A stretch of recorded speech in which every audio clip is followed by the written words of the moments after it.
Bismillahirrahmanirrahim. Assalamualaikum warahmatullahi wabarakatuh. Waalaikumsalam Alhamdulillahilladzi warahmatullahi ja'alal wabarakatuh. qalama lil kitabah wal kitaba lil qiraah wal qiraah lil ma'rifah wal ma'rifah lil ibadah wal ibadah faqat lillah. Asyhadu an la ilaha illallah wa asyhadu anna Muhammadar Rasulullah. La nabiyya ba'dah wa la rasula khalfa amma ba'du. Pertama-tama, marilah kita panjatkan puji serta syukur kita kehadirat Allah Subhanahu wa taala yang telah memberi kenikmatan kepada kita semua, karena itu kita dapat bisa berkumpul di tempat yang insya Allah penuh barokah ini. Sholawat serta salam mari kita junjungkan kepada Nabi kita, suri tauladan kita, yakni Nabi besar Muhammad Sallallahu Alaihi Wasallam. Allahumma sholli wa sallim wa barik alaihi. Yang telah membawa kita dari zaman jahiliyah hingga zaman terang menerang seperti saat ini. Baik, pada malam hari ini saya selaku moderator dalam acara talk show yang akan membawakan narasumber kita. Kedua narasumber ini yang sangat fenomenal bagi mahasiswa-mahasiswa sekalian. Saya akan memperkenalkan narasumber kita yang bernama Mas Alvin Ferdiansyah dan Mas Kamal Faza. Mas Alvin Ferdiansyah, selamat malam, Mas Alvin. Selamat malam, Mas Aziz. Dan Mas Kamal Faza, selamat malam, Mas Kamal. Selamat malam, Bang Aziz. Baik, kita masuk ke acara talk show. Baik, di sini saya selaku moderator akan membacakan susunan acara talk show pada malam hari ini dengan tema Ekonomi Kerakyatan Indonesia. Yang pertama, pembukaan. Marilah kita buka acara talk show pada malam hari ini dengan membaca Al-Basmalah. Bismillahirrahmanirrahim. Bismillahirrahmanirrahim. Acara yang kedua, yakni acara penyampaian materi oleh narasumber kita. Kepada narasumber yang pertama, Mas Alvin Ferdiansyah, waktu dan tempat kami persilahkan. Oke, terima kasih sebelumnya saya ucapkan kepada moderator. Saya awali dulu ya. Assalamualaikum warahmatullahi wabarakatuh. Perkenalkan, nama saya Alvin Ferdiansyah sebagai pemateri dan juga pembicara. Di sini kita akan membahas mengenai ekonomi kerakyatan. Kita mulai dulu dari pengertiannya ya. Apa sih ekonomi kerakyatan itu? Nah, ekonomi kerakyatan merupakan suatu sistem ekonomi yang berlandaskan pada kekuatan ekonomi rakyat. Definisi mengenai ekonomi kerakyatan sendiri menurut Konvensi ILO 169 tahun 1989 adalah ekonomi tradisional yang menjadi basis kehidupan masyarakat lokal dalam mempertahankan kehidupannya. Ekonomi rakyat sendiri dapat diartikan sebagai kegiatan ekonomi atau usaha yang dijalankan oleh rakyat yang kebanyakan dengan bersama-sama mengelola sumber daya ekonomi yang dapat dikuasai. Secara ringkas, Konvensi ILO 169 tahun 1989 memberi definisi ekonomi kerakyatan adalah ekonomi tradisional yang menjadi basis kehidupan masyarakat lokal dalam mempertahankan kehidupannya. Ekonomi kerakyatan ini dikembangkan berdasarkan pengetahuan dan keterampilan masyarakat lokal dalam mengelola lingkungan dan tanah. Dalam perkembangannya, UMKM sangat memberikan dampak positif bagi perekonomian Indonesia, terutama menunjang pembangunan ekonomi kerakyatan. Bahkan setiap daerah di Indonesia memiliki produk UMKM unggulan. Ekonomi kerakyatan adalah sistem ekonomi yang berbasis pada kekuatan ekonomi rakyat, yang di mana ekonomi rakyat sendiri adalah sebagai kegiatan ekonomi atau usaha yang dilakukan oleh rakyat yang kebanyakan, yang dengan secara swadaya mengelola sumber daya ekonomi apa saja yang dapat diusahakan dan dikuasainya. Yang selanjutnya disebut sebagai usaha kecil menengah atau UKM, yang meliputi sektor pertanian, peternakan, kerajinan, makanan, dan sebagainya. Yang ditujukan terutama untuk memenuhi kebutuhan dasarnya dan keluarganya, tanpa harus mengorbankan kepentingan masyarakat lainnya. Ekonomi kerakyatan itu sendiri merupakan suatu program pembangunan untuk menyelaraskan distribusi pendapatan dengan mendorong masyarakat menuju kesejahteraan. Kenapa? Hal ini dilakukan sesuai kondisi ekonomi masyarakat yang terus mengalami kesenjangan pendapatan. Maka dengan adanya program tersebut dapat menjadi jalan keluar bagi suatu negara yang untuk memperkecil suatu kesenjangan sosial. Pola pembangunan ekonomi yang telah gagal mendorong para pakar ekonomi untuk mengalihkan upaya pembangunan yang bertumpu pada pemberdayaan ekonomi kerakyatan. Dalam kegiatan yang berdasarkan pada kekuatan ekonomi rakyat, ini secara umum disebut lebih dikenal sebagai UMKM, atau kita biasa menyebutnya sebagai usaha mikro kerakyatan diharapkan bisa meningkatkan kesejahteraan masyarakat dalam arti yang luas. Usaha mikro, kecil, dan menengah, UMKM tidak hanya berperan dalam pertumbuhan ekonomi dan penyerapan tenaga kerja, namun juga mempunyai posisi yang strategis dalam menyokong pembangunan ekonomi nasional. UMKM sebagai motor penggerak sistem ekonomi kerakyatan mampu mengurangi masalah kemiskinan dan pengangguran. Selain itu, UMKM juga berperan untuk pendistribusian hasil-hasil pembangunan. Nah, di dalam ekonomi kerakyatan ini juga terdapat beberapa prinsip. Nah, ada 3 prinsip diantaranya. Yang pertama yaitu perekonomian disusun sebagai usaha bersama berdasar atas asas kekeluargaan. Kedua, cabang-cabang produksi yang penting bagi negara dan hidup orang banyak dikuasai oleh negara. Dan yang ketiga, bumi, air, dan segala kekayaan dikuasai oleh negara dan dipergunakan bagi sebesar-besarnya untuk kemakmuran rakyat. Nah, itulah mengenai beberapa ekonomi kerakyatan, mengenai pengertian dan prinsipnya. Nah, untuk selanjutnya, saya serahkan kepada moderator. Terima kasih. Baik, terima kasih Mas Alvin. Saya ingin bertanya kepada Anda, ekonomi kerakyatan itu apa menurut Anda sendiri, Mas?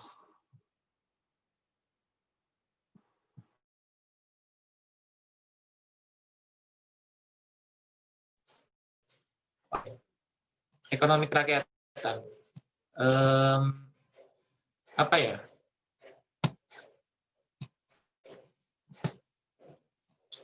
Ekonomi kerakyatan itu bisa juga disebut sebagai UMKM atau usaha mikro, kecil, menengah, di mana sistemnya itu berbasis pada ekonomi rakyat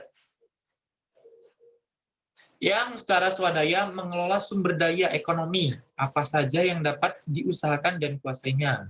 Nah, dia meliputi beberapa sektor, mulai dari pertanian, peternakan, kerajinan, makanan, dan sebagainya. Nah, yang ditujukan terutama untuk memenuhi kebutuhan dasar dan juga keluarga tanpa harus mengorbankan kepentingan masyarakat lainnya. Nah, itu secara definisi ekonomi kerakyatan. Baik, Mas, terima kasih atas materinya.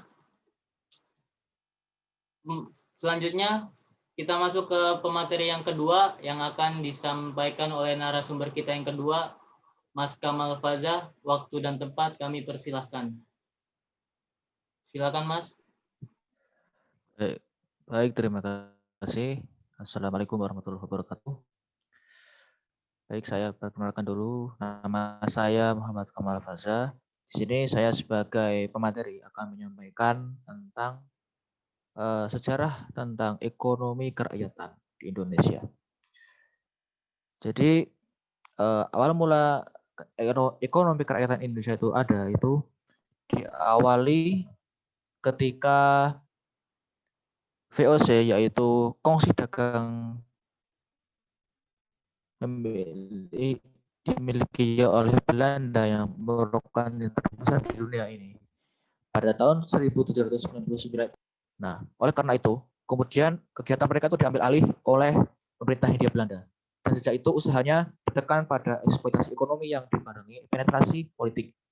Sampai kemudian pada tahun 1930, pemerintah mencoba-coba jenis eksploitasi mana yang sesuai dan banyak menghasilkan keuntungan.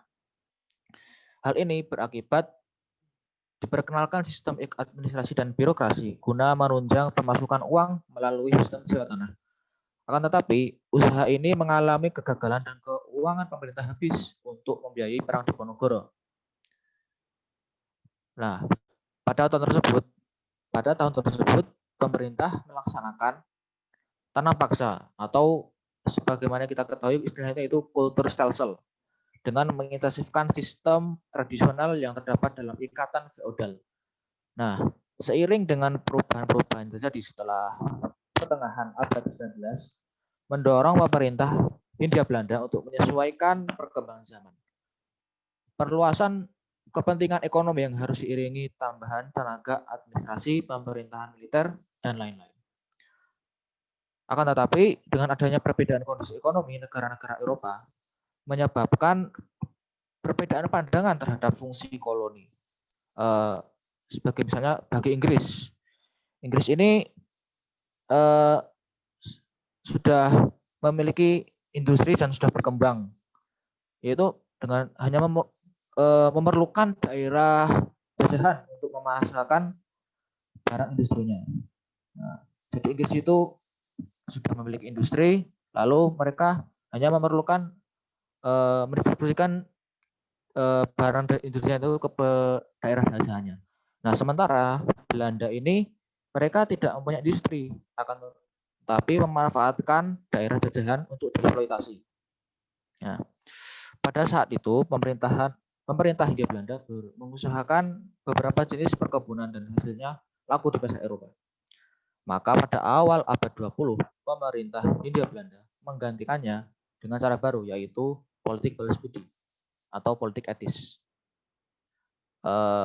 Kemudian sehingga untuk memahami ekonomi politik kolonial Belanda, hubungan Indonesia dengan Belanda pada saat itu perlu dijadikan dasar konsepnya, terutama mengenai perkembangan dan situasi ekonomi serta pasar Eropa. Maka dari sini akan diperoleh kegiatan mengenai pola dan kecenderungan ekonomi politik kolonial Belanda. Mengenai paham liberalisme yang berkembang di Eropa pada abad 19, yang kemudian dari ketekunan usaha tersebut, mereka menghasilkan akumulasi kapital. Selanjutnya, kapitalisme itulah yang menimbulkan kolonialisme dan imperialisme, yang ditentang kemudian oleh lahirnya sosialisme. Aliran ini kemudian mengutuk semua bentuk politik imperialisme karena dianggap sebagai alat kapitalisme. Lalu seiring berjalannya waktu sejarah tersebut, ratusan tahun Masehi yang lalu sudah mulai membahas berbagai masalah ekonomi. Namun demikian, cara pembahasan masalah ekonomi itu masih dilakukan secara insidentil dan lagi pula terlepas satu sama lain. Sebab ajaran-ajaran dalam bidang ekonomi pada waktu itu belum dapat merupakan suatu ilmu. Belum bisa dikatakan itu jadi ilmu. Nah, pandangan orang atas masalah-masalah ekonomi yang dianggap penting dan prinsipil pada umumnya bersifat sosial, etis pada permulaannya, untuk kemudian mengarah pada pandangan yang lebih bersifat ekonomis. Usaha untuk mengubah landasan-landasan pokok sebagai sokoguru atau artinya itu sebagai tiang dari ilmu ekonomi lama atau klasik itu sesungguhnya sudah dimulai sejak tahun 1920. Tetapi itu mulai tampak pada tahun 1930-an dan baru mencapai hasilnya pada sekitar tahun 1936. Yakni ketika seorang guru besar dari Cambridge University yaitu John Maynard Keynes mengeluarkan bukunya yang berjudul The General Theory of Employment, Interest and Money. Pada saat itu, orang baru mengatakan ekonomi modern sebagai lawan ekonomi klasik yang telah dilakukan oleh beliau. Nah, di Indonesia,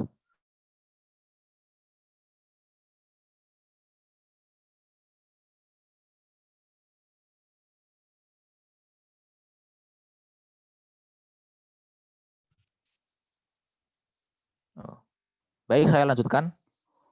Mohon maaf ini karena sinyal di tempat saya buruk, jadi sempat terputus. Oke, saya lanjutkan. Di Indonesia, salah satu tokoh pelopor dan pembaruannya adalah Bung Hatta. Sebagaimana pada tahun 1933, ia sebagai salah seorang pendiri Republik Indonesia menulis sebuah buku yang berjudul Ekonomi Rakyat dalam Bahaya. Tulisan ini menjadi dasar konsep ekonomi kerakyatan sebagai tandingan untuk mengenyahkan sistem ekonomi kolonial Belanda yang dibantu oleh kaum aristokrat dalam sistem feodalisme di dalam negeri dan di pihak-pihak swasta asing tertentu sebagai komprador pihak kolonial Belanda. Sehingga usaha untuk mengenyahkan sistem kolonial ini adalah landasan utama perjuangan Indonesia saat itu. Maka agaknya tidak berlebihan untuk mengatakan bahwa sistem ekonomi yang berjiwa kerakyatan tidak lahir dalam era reformasi akhir-akhir ini. Apalagi di era rezim transisi sebelum, tapi sudah sejak gerakan kemerdekaan dan kebangkitan nasional tahun 1998 dan 1928 melalui pidato Bung Karno dan Bung Hatta pada saat memimpin perjuangan nasional melawan penjajah. Oke,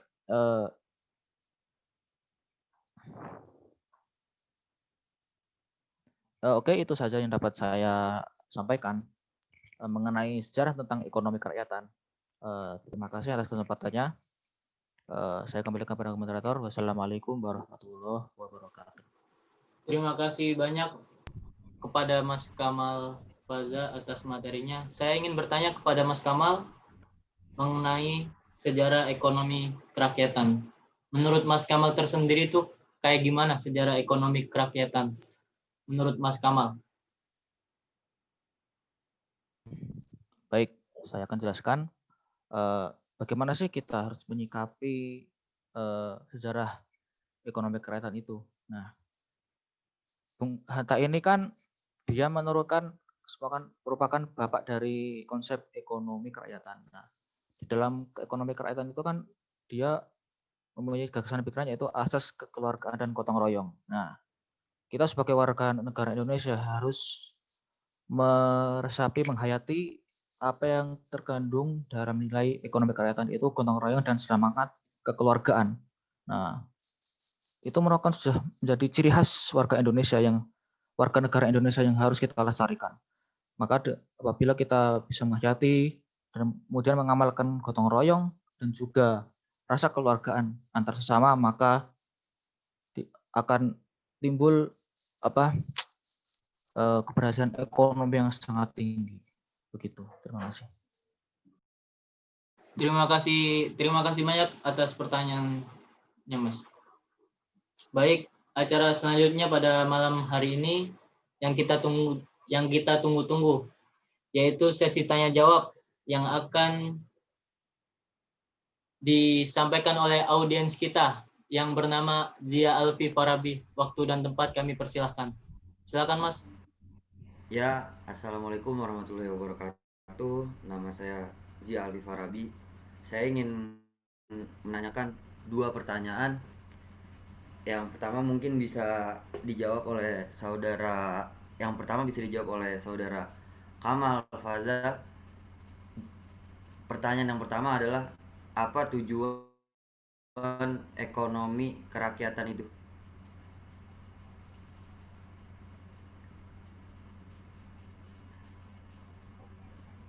Baik, saya akan jawab dari pertanyaan saudara Alfi. Tujuan dari ekonomi kerakyatan itu ada 3. Nah, yang pertama itu adalah bertujuan membangun negara yang berdedikasi dengan ekonomi yang berdaulat secara politik dan juga mempunyai suatu kepribadian yang berbudaya. Nah, yang kedua itu bertujuan untuk mendorong pendapatan masyarakat supaya merata. Nah, ekonomi kerakyatan ini kan sekali ada sekitar 270 juta. Nah, maka ekonomi kerakyatan ini sangat penting karena bertujuan untuk merata penghasilan dari rakyat itu. Lalu yang ketiga itu adalah untuk bisa mendorong suatu pertumbuhan. Nah, ini penting karena ekonomi yang berhasil itu adalah ekonomi yang bertumbuh. Jadi di konsep dari ekonomi kerakyatan itu bisa diterapkan di Indonesia dan juga sangat. Ya, dan saya ingin menanyakan satu pertanyaan lagi yang mungkin bisa dijawab oleh saudara Alvin Ferdiansyah. Di Indonesia ini kan menerapkan sistem ekonomi kerakyatan. Saya ingin mengetahui gitu, apa buktinya Indonesia dalam menerapkan ekonomi kerakyatan tersebut. Terima kasih. Oke, saya akan jawab pertanyaan dari saudara Sialti. Berbicara mengenai namanya penerapan ekonomi kerakyatan di Indonesia. Mungkin Indonesia terhitung sebagai negara yang tertinggal dibanding negara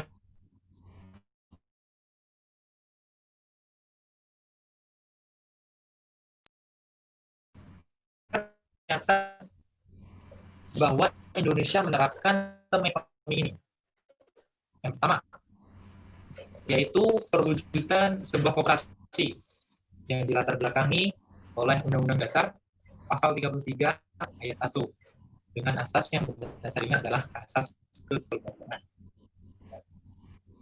Koperasi merupakan salah satu contoh konkret ekonomi kerakyatan di Indonesia. Meskipun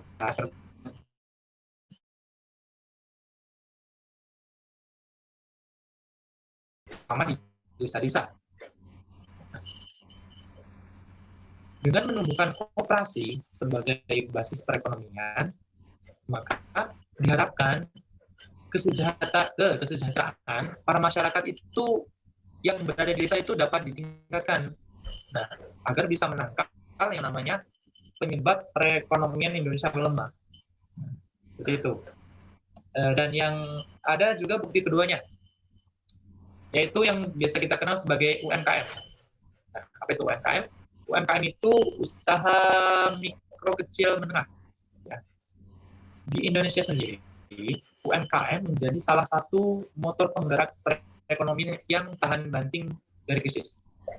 Apalagi UMKM juga bergerak dalam bidang kerajinan tangan yang menjadi salah satu komoditas unggulan Indonesia.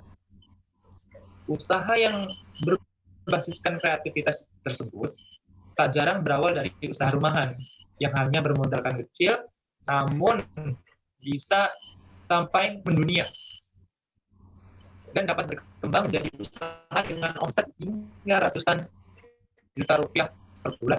Nah, itu Mas Alfi, apakah sudah jelas? Ya, sudah jelas. Terima kasih.